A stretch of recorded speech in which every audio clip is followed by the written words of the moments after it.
Airtable is an excellent tool for real estate management due to its flexibility and ability to organize data visually. Here's how to use it effectively for real estate. Create a base for real estate management. Start by creating a base and naming it something like Real Estate CRM or Property Management.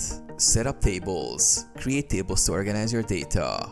Properties. Include columns for property name, address, status, price, photos, and descriptions. Clients. Track client information such as name, contact details, preferences, and property interest. Transactions. Log details about deals, including closing dates, agents involved, and contract statuses. Customize views. Use grid view to manage data in a spreadsheet format. Create Kanban views to track the status of properties or transactions. Set up calendar view for scheduling property showings or follow-ups. Automate workflows. Use Airtable automations to send follow-up emails to clients or notify agents when a property status changes.